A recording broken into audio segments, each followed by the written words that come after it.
आजकल हम देख रहे हैं हमारी ड्रामा इंडस्ट्री में और ओवरऑल फेमिनिज्म का बहुत ज़्यादा चर्चा है और काफ़ी फेमिनिज्म के नाम के ऊपर लोग कह रहे हैं कि ख़वातीन के यार हकूक़ ये इंटरव्यू पाकिस्तान। यहाँ गड़बड़ हो जाएगा बॉस। यार नहीं, हमें ये सवाल आपके स्किप नहीं हो आप सकता। मुझे पता है, नहीं स्किप हाँ। बिल्कुल नहीं होता कि आजकल एक स्पेसिफिक किस्म की जो है ना वो मैसेजिंग की जा रही है।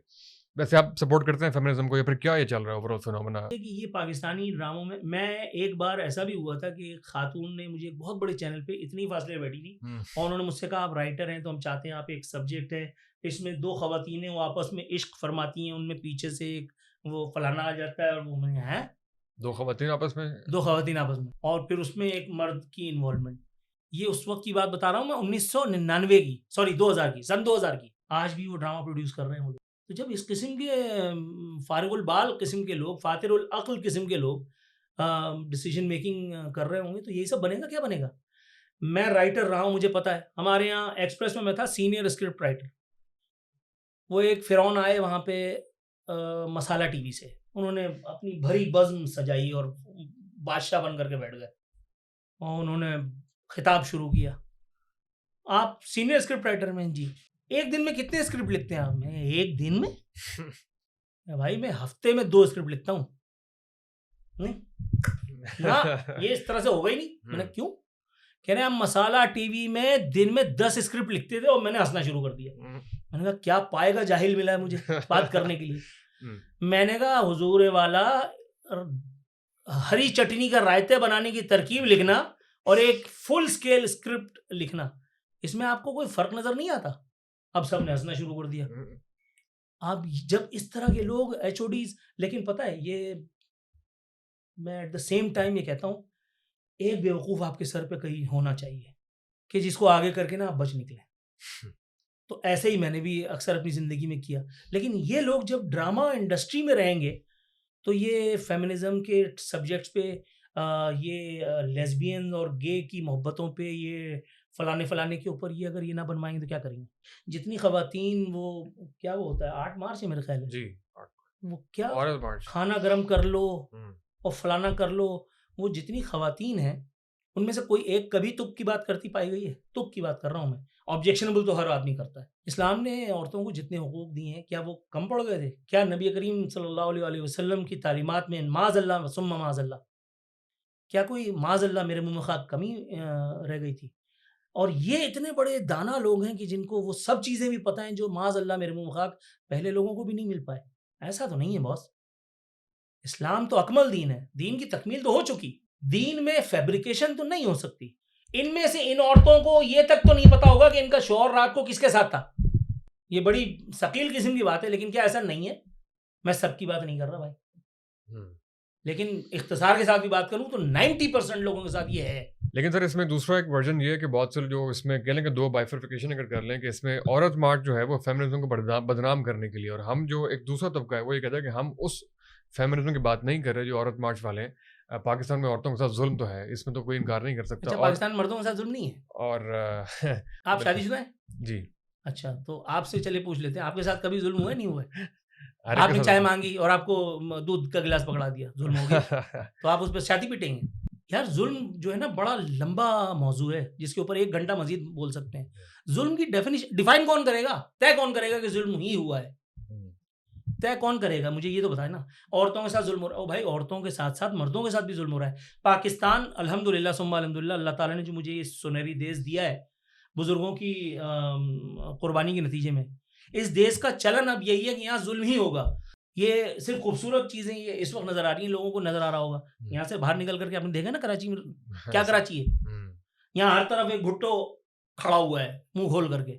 आपको ज़िंदा निगलने के चक्कर में। क्या ये ज़ुल्म नहीं है? तो सर उस ज़ुल्म के खिलाफ स्ट्रगल तो करनी चाहिए, उस ज़ुल्म के खिलाफ आवाज़ तो बुलंद करनी चाहिए। हाँ, तो जो करता है तो फिर उसके बाद फिर क्या होता है, कौन सपोर्ट करेगा? मुझे मेरे घर वाले वोट नहीं देंगे। मुझे मेरे घर वाले वोट नहीं देंगे। तो मेरे पास एक साहब आए थे वो तो सियासी जमात बनाने के लिए वो मेरी सर्विस से कुछ अरसे पहले। अच्छा। हाँ, तो उन्होंने किसी से मेरी बात कराई और मुझे आधे घंटे के बाद भूल जाने की बीमारी भी है। हुँ, तो वो उन्होंने मेरी बात करा दी किसी से फ़ोन पे, व्हाट्सएप पे। हुँ। वो मुझे कह रहा है, "सर आप सिर्फ़ जनरल सेक्रेटरी बनने की तैयारी करें। अच्छा। जिस मुल्क की करेंसी आप कहेंगे आपके अकाउंट में ट्रांसफ़र कर दी जाएगी।" मैंने ऐसे ही फ़ोन बंद करके उछाल दिया, मैंने कहा, "भाग बे।" हुँ, जिस तरह से पाकिस्तानी ड्रामों में इख़लाक़ कहीं-कहीं देखने के लिए मिलता है। ये सबसे ज़्यादा फेमिनिज्म की जो बीमारी ये जो ड्रामों में नज़र आ रही होती है, औरतों को एहसास कमतरी में मुब्तला करने वाले ये ड्रामे। हुँ, पहले वो कमबख्त वो स्टार प्लस ने ज़िंदगी हराम की हुई थी। हुँ। मतलब ऑफ़िस से निकलो तो घर जाते-आते टेंशन हो जाती थी, यार स्टार प्लस आ रहा होगा। अल्लाह ने शुक्र किया, फ़ज़ल किया अल्हम्दुलिल्लाह कि वो स्टार प्लस से जान छूटी। लेकिन अब पाकिस्तानी ड्रामे ही हमारे असाब पे कोड़े की तरह बरस रहे हैं। ससुर जो है वो बैठ कर के बहुओं को ज़िंदगी गुज़ारने की तरकीबें बता रहा है। यार हमने तो इस तरह का कोई हुँ, ज़नमुरीद ससुर नहीं देखा। और दूसरी बात ये कि औरत को जब आप कमांडर के तौर पे पेश करेंगे तो फिर यही डिज़ास्टर्स होंगे ना। औरत डिज़ाइन तो नहीं है गवर्न करने के लिए। वो तो एक मॉडिफ़िकेशन है जो करने वालों ने कर ली है। जब औरत डिज़ाइन की गई है इस तरह से कि वो ये सब कुछ करेगी तो फिर मामलात भी ऐसी तरह से चलेंगे। मर्द है ना कि जिसको लीड करना है फ्रॉम द फ्रंट। मर्द है कि जिसको लेकर के चलना है, हकूक़ का भी ख़्याल करना है, फ़राइज़ की अदायगी को भी यकीनी बनाना है। ये औरत कहाँ से बीच में घुस गई भैया? ये बिल्कुल वैसे ही है कि सुबह उठ कर के मैं अच्छा-सा नाश्ता बना कर के अपने बच्चों को दूँ और मेरी बेगम गाड़ी ड्राइव करके और बच्चों को लेकर के स्कूल छोड़ कर ये के जो आए। ख़वातीन आपको सुन रही होंगी ना इस टाइम आपको मिनी खलील मनकमर समझ रही होंगी इस वक़्त। यार मैं उस आदमी से बिल्कुल नहीं चाहता कि कोई मेरा मवाज़ना करे। आप मुझे बड़ी से बड़ी गाली दे दें लेकिन ये नाम मेरे साथ मत लें। जिनको वही है ना ये मौसूफ़ जिनको रात में निकलने के लिए कहा था किसी डॉक्टर ने। हुँ, ये हवस के पुजारी वही ना? वही। तेरी बीवी मेरे साथ, मेरी बीवी तेरे साथ, जो मशहूर ड्रामा उनका था। यार इस आदमी को इस मुल्क से ज़्यादा फ़ारिग जगह और कौन-सी होगी जहाँ खलील रहमान कमर को इंटेलेक्चुअल राइटर माना जाए। खलील। खलीलुर रहमान है ना ये, इसके कलम में ही कुछ नहीं है। हाँ। मैंने मुशाहिदुल्लाह खान से पूछा था, मैंने कहा ये अताउल्लाह कासमी को आपने पीटीवी का एमडी क्यों लगा दिया? हुँ। लिखते बहुत अच्छा है। मैंने कहा आपने मेरा लिखा नहीं पढ़ा। मैं आपको बड़ी ज़िम्मेदारी के साथ बता रहा हूँ, ये एडिट नहीं करना। एक बहुत बड़ी फ्लाइट ने मुझे टेलीफ़ोन करके मुझे एक ज़माने में बुलाया। जो कुछ तुम लिखते हो वो लेकर के आना। मैंने कहा सर टिश्यू का डब्बा अपने पास रखिएगा। मैं जाकर के बैठा, इतना ही फासला या शायद से थोड़ा ज़्यादा होगा।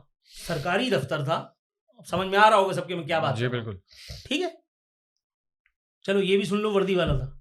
वाह! ठीक है? मैंने बस पढ़ना शुरू किया। फिर तो टिश्यू आपको लेके जाना चाहिए था वैसे जो ओह हमारे नो पीछे सर! क्या बात कर दी आपने। वर्दी वाला। अच्छा फिर? सर वो जितनी देर मैं बैठा हूँ ना और मैंने अपनी जो तहरीरें थी मैं उनके खिदमत में पेश करता रहा। वो मुसलसल रो रहे थे। आखिर में ये हुआ कि उन्होंने काला चश्मा लगा लिया। बॉस मेरे बारे में एक बदतरीन दुश्मन मेरा ये कहता है कि ये अपने कलम से किसी को भी हँसा और किसी को भी रुला सकता है। मुझे तो पीटीवी का एमडी नहीं लगाया। क्या ये मेरिट पे हो रहा था ये सब कुछ? क्या पीटीवी में या फलानी जगह या ढिमकानी जगह आज क्या मेरिट पे ये असामियाँ भरी जाती हैं? एक साहब ने मुझे अभी थोड़े दिनों पहले कहा कि यार पीटीवी पे एंकर्स की नौकरियाँ आई हैं। मैंने तो? कह रहे यार मैं तुम्हें कराता हूँ। मैंने कहा मैं एलिजिबल ही नहीं हूँ। कह रहे क्यों? मैंने कहा भाई वो जो तालीमी इस्तेदाद है वो मेरे पास नहीं है। दूसरी बात अगर आप उसमें रिलैक्सेशन देते हैं मुझे जिस तरह से आपने अब्सार आलम के लिए दी थी, तो वो पूरी रोज़ी हलाल हो गई, हराम हो गई। मैंने कहा मैं उसको किस दर पे जाऊँगा फ़तवा? हालाँकि आजकल तो ₹5 में फ़तवा मिल जाता है। ये इस्लामिक बैंकिंग और ये फलाना और ये मुदारबा और ये जितने यूट्यूबर मुफ्ती हैं, ये क्या कर रहे हैं? एक तो बल्कि बाकायदा जिनके बारे में मैं बड़ा हुस्न ज़न में इन्वर्टेड कॉमा में मुब्तला हूँ, वो बैठ कर के कहते हैं यूट्यूब की कमाई हराम है। इसमें अच्छा। से 20% अगर आप किसी गरीब को दे दें तो वो हलाल हो जाती है। अच्छा। ओह मामा ये कौन-सा दीन है?